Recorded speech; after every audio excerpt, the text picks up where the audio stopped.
दोस्तों नमस्कार, स्वागत है आपका हाइप क्लासेस में। हम लोग लगातार हिस्ट्री के सीरीज को कर रहे हैं और इसी क्रम में आज हम लोग करेंगे प्रागैतिहासिक काल को। प्रागैतिहासिक काल जो है बहुत महत्वपूर्ण समय काल है। दोस्तों आपको पता होगा, हमने चर्चा भी किया है कि इतिहास को समझने के दृष्टिकोण से 3 भागों में बांटा गया है।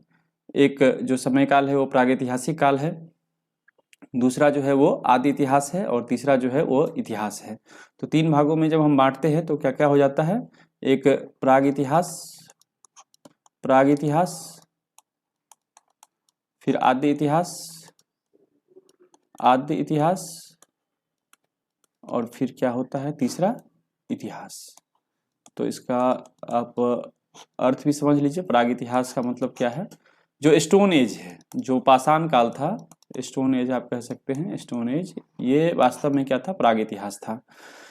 आदि इतिहास में क्या है, तो आदि इतिहास में हम लोग मुख्यतः स्टोन एज का भी जो कुछ हिस्सा है और स्टोन एज के बाद का जो समय काल है जिसको हम लोग कहते हैं ताम्रपाषाण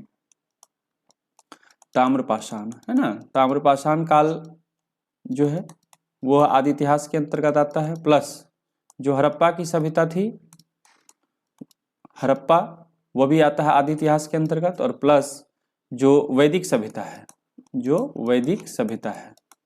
वो क्या है, वो भी आदि इतिहास है। तो ये सब जो है ये आदि इतिहास का ही क्या है, हिस्सा है। ये सारा मिला दीजिए, अब तीनों आदि इतिहास है।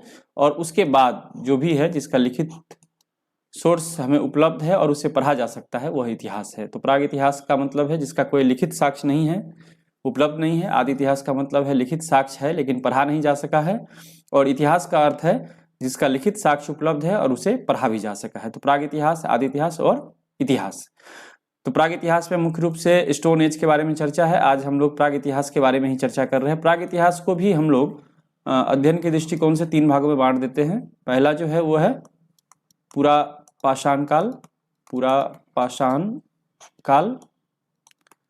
दूसरा जो है वो क्या है, मध्य पाषाण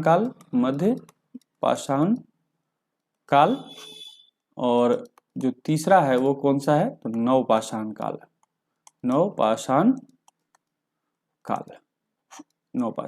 तो ये भी आपको याद रखना है, इस तरह से विभाजन भी आपको ध्यान रखना है।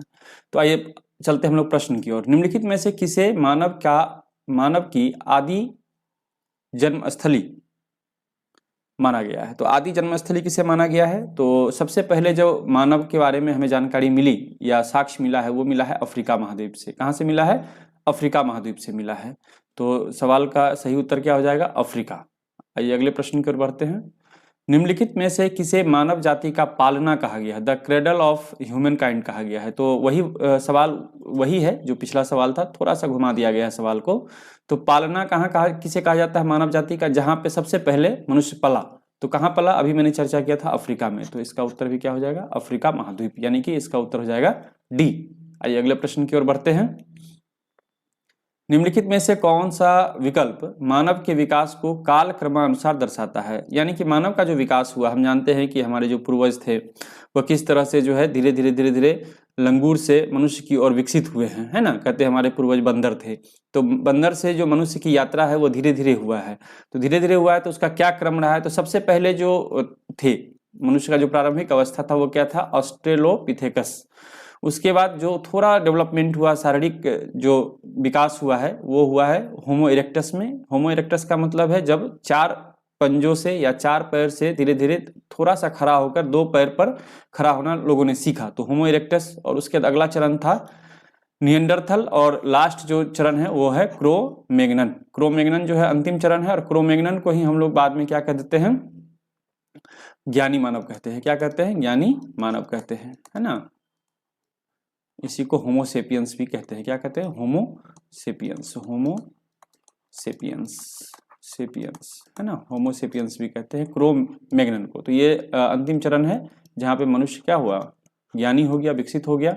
तो सबसे पहला चरण क्या हो जाएगा, ऑस्ट्रेलोपिथेकस, दूसरा होमो इरेक्टस, उसके बाद निएंडरथल, और लास्ट जो है चौथा चरण है इसका क्रोमैग्नन, जिसको बाद में हम लोग ने क्या कह दिया, ज्ञानी मानव, होमोसेपियंस, जहां ब्रेन का डेवलपमेंट हो गया, लोगों ने बहुत सारे अपने गतिविधियों को करना सीख लिया, नए नए कामों को सीख लिया। तो इसका सही उत्तर हो जाएगा ए, आइए अगले प्रश्न की ओर बढ़ते हैं हम लोग। देखिए अगला प्रश्न है, निम्नलिखित में से किसे मानव का आदि पूर्वज कहा गया है? तो अभी अभी मैंने बताया आपको 4 चरण से गुजरे हैं लोग, है ना। तो 4 चरण से जब गुजरे हैं तो आदि पूर्वज माने कि पहला चरण क्या था? ऑस्ट्रेलोपिथेकस था, तो पहला चरण हो जाएगा ऑस्ट्रेलोपिथेकस। देखिए आप पिछला क्वेश्चन को देख सकते हैं। ऑस्ट्रेलोपिथेकस पहला स्टेज है, दूसरा होमो इरेक्टस, तीसरा निएंडरथल और चौथा क्या है? क्रोमैग्नन। अभी विस्तार से मैंने चर्चा किया। अगले प्रश्न में यही सवाल है, थोड़ा सा घुमा दिया गया है कि आदि पूर्वज कौन माना जाता है? तो ऑस्ट्रेलोपिथेकस माना जाता है। चलिए नेक्स्ट क्वेश्चन की ओर। नेक्स्ट क्वेश्चन है, निम्नलिखित में से किसे मानव माता मदर ऑफ मैन कहा जाता है? यानी कि इसी में जो फीमेल मेंबर थी तो उसके बारे में सवाल पूछा गया है कि पहला फीमेल मेंबर किसे माना जाता है? तो वह है लूसी। लूसी को माना जाता है पहला फीमेल मेंबर, इसीलिए इसे माता कहा गया है। आइए अगले प्रश्न की ओर बढ़ते हैं। अगला प्रश्न है, सबसे पहले का मानव सदृश प्राणी जो प्रज्ञा मानव का मतलब क्या? ज्ञानी मानव, होमोसेपियंस या ज्ञानी मानव से प्रजातीय रूप से भिन्न था, उसे सामान्यतः जाना जाता था, किस नाम से जाना जाता था? यह सवाल पूछा गया है। तो आप इसको समझ सकते हैं, ये जो सवाल है इसका सही उत्तर है बी। बी का मतलब है पिथेकेंथ्रोपस के रूप में इसे जाना जाता था। ठीक है, आइए अगले प्रश्न की ओर बढ़ते हैं। अगला प्रश्न है, भारत के किस क्षेत्र से सर्वप्रथम मनुष्य संबंधी पुरातात्विक प्रमाण मिले हैं? देखिए अब भारत से सवाल पूछना शुरू हो गया है। तो भारत का मतलब हो गया कि अगर मनुष्य के बारे में साक्ष्य पूछा जाएगा कि पहला प्रमाण मनुष्य का भारत में जो मिला है साक्ष्य, तो वो है नर्मदा घाटी। कहाँ पे? नर्मदा घाटी में। नर्मदा घाटी में सबसे पहला साक्ष्य हमें मनुष्य का मिलता है, वहीं से जीवाश्म मिलता है, जिससे हमें यह पता चलता है कि सबसे पहले मनुष्य का जो विकास हुआ वह नर्मदा घाटी में हुआ। ऐसे भी मनुष्य का विकास किसी न किसी नदी घाटी में ही संभव है। तो भारत में सबसे पहले पुरातात्विक साक्ष्य जो मिले हैं वो है नर्मदा घाटी से। आइए अगले प्रश्न की ओर बढ़ते हैं। अगला प्रश्न हमारा क्या है? होमो इरेक्टस का एक कपाल निम्नलिखित में से किस स्थल से प्राप्त हुआ है? वही सवाल है, घुमा दिया गया है। तो नर्मदा घाटी में, खासकर हथनौरा एक जगह है। हथनौरा कहाँ पर है? तो ध्यान रखेंगे ये मध्य प्रदेश में है। हथनौरा कहाँ है? तो एमपी में है। कहाँ पर है? एमपी में है, मध्य प्रदेश में है। तो नर्मदा घाटी के हथनौरा से हमें सबसे पहले होमो इरेक्टस के बारे में हमने चर्चा की। ये दूसरा चरण है ना, मनुष्य के विकास का दूसरा चरण है। हमने एक सवाल देखा था जिसमें 4 चरणों के बारे में चर्चा हुई थी। पहला ऑस्ट्रेलोपिथेकस, दूसरा कौन था? होमो इरेक्टस। तो होमो इरेक्टस का जो साक्ष्य हमें भारत में प्राप्त हुआ है वो नर्मदा घाटी के हथनौरा में मिला है। हथनौरा कहाँ है? मध्य प्रदेश में है ना। चलिए अगले प्रश्न की ओर बढ़ते हैं। निम्नलिखित में से किसे प्राचीनतम द्विपद मानव, है ना, प्राचीनतम द्विपद मानव कहा जाता है? तो इसका जो सही उत्तर हो जाएगा वो हो जाएगा पिथेकेंथ्रोपस।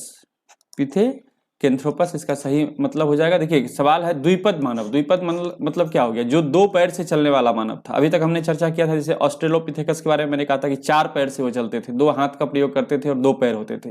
होमो इरेक्टस में क्या हुआ? थोड़ा सा खड़ा हुआ व्यक्ति, मनुष्य ने थोड़ा सा चलना सीखा 2 पांव से, लेकिन उसे अगले 2 हाथ के भी सहारा की आवश्यकता होती थी। तो प्राचीनतम द्विपद अगर पूछा जाएगा तो इसका सही उत्तर बी हो जाएगा, यानी कि पिथेकेंथ्रोपस। आइए अगले प्रश्न की ओर बढ़ते हैं। अगला प्रश्न है, निम्नलिखित में से किसे आग की खोज करने का श्रेय दिया जाता है? तो देखिए आग की खोज का श्रेय किसे दिया जा सकता है आप समझ रहे हैं, क्योंकि ये काम है दिमाग वाला, और ये काम दिमाग वाला है। तो दिमाग का विकास तो हुआ कब? होमो इरेक्टस के समय। होमो इरेक्टस को, है ना, होमो इरेक्टस को क्या कहते हैं हम लोग कि थोड़ा सा ब्रेन उसका डेवलप हुआ था, तो उसने आग की खोज कर ली, और आग की खोज करने से क्या हुआ? नया जीवन प्रारंभ हो गया। मनुष्य जो है एक स्थापित जीवन जीने का प्रयास प्रारंभ कर देता है। तो होमो इरेक्टस जो है इसका सही उत्तर हो जाएगा। ठीक है, आइए अगले प्रश्न की ओर बढ़ते हैं। अगला प्रश्न है, निम्नलिखित में से किसे मृतकों का अंतिम संस्कार करने वाला प्रथम मानव कहा गया है? तो प्रथम मानव जिसने कि अंतिम संस्कार किया था। तो अंतिम संस्कार करने का जो काम था वो इस अवस्था में निएंडरथल जो थे, निएंडरथल, उस अवस्था में आने के बाद यह प्रक्रिया शुरू हुई थी कि मानव जो है, मानव का क्या करता था? अंतिम संस्कार करता था। तो निएंडरथल की अवस्था में आने के बाद ये सब चरण है, ये सब क्या है? ये सब मनुष्य के विकास के चरण है, ये सब मानव के विकास के चरण है। तो निएंडरथल के चरण में ही अंतिम संस्कार की प्रक्रिया शुरू हुई थी। आइए अगले प्रश्न की ओर बढ़ते हैं। अगला प्रश्न है, आधुनिक मानव के हाल का पूर्वज कौन है?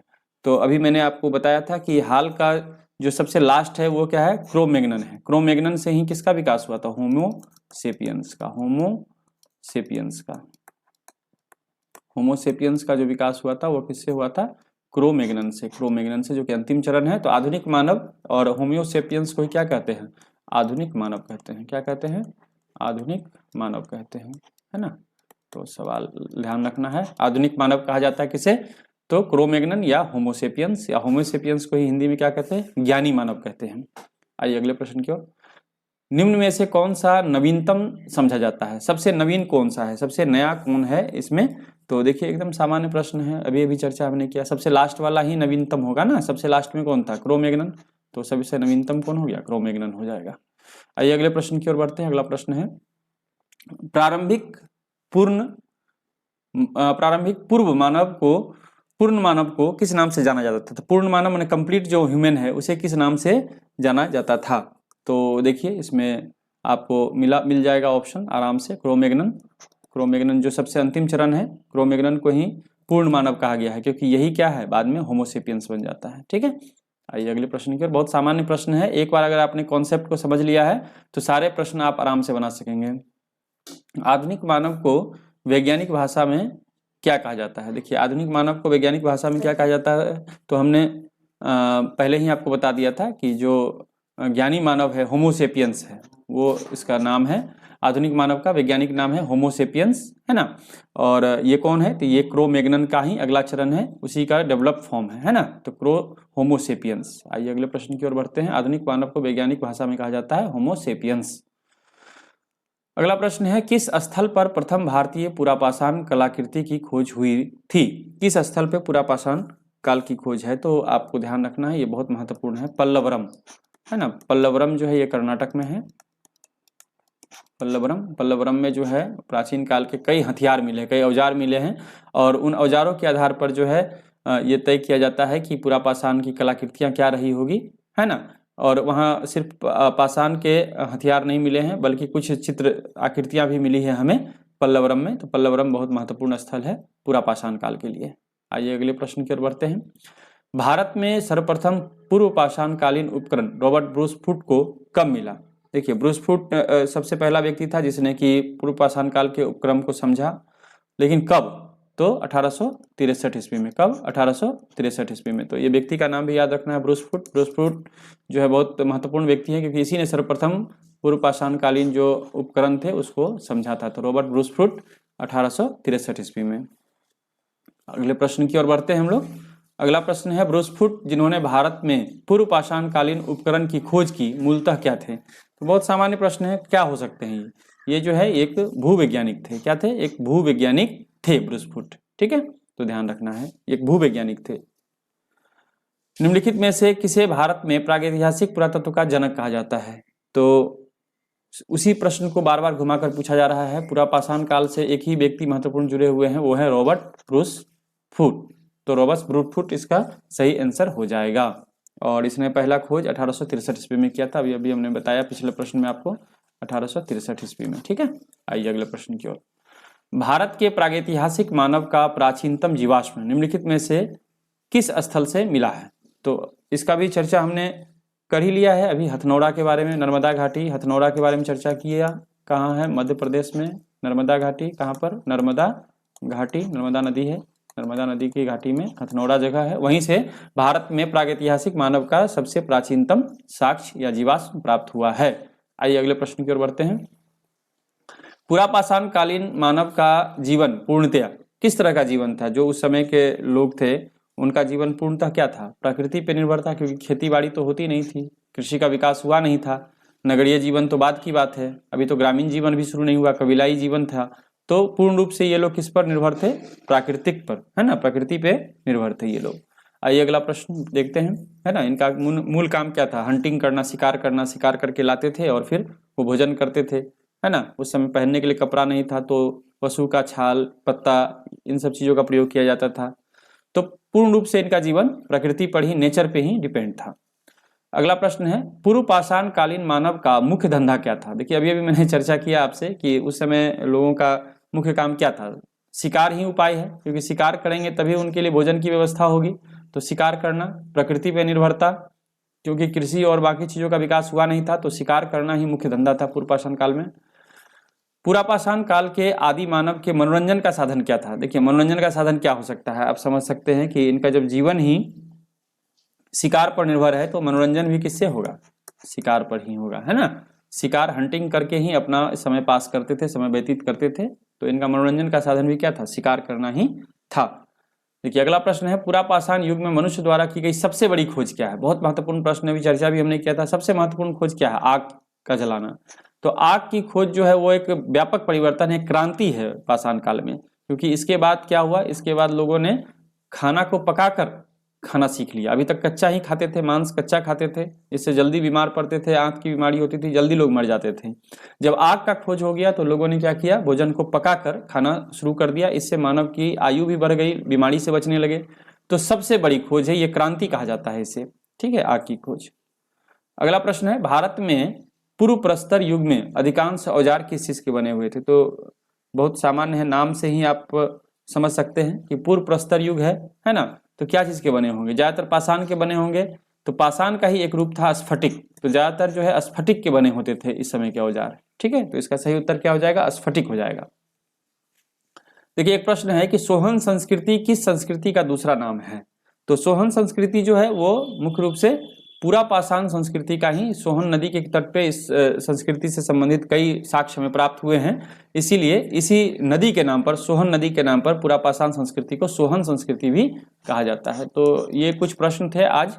ये सवाल भी देखिए यूपीएससी ने 2002 में पूछा है। तो ये कुछ प्रश्न थे जिसको हमने आज हाइप क्लासेस के माध्यम से किया है, और आपको मजा आ रहा होगा हमारे क्लास पे। अभी धीरे धीरे हम जो है अन्य विषयों को भी शामिल कर रहे हैं।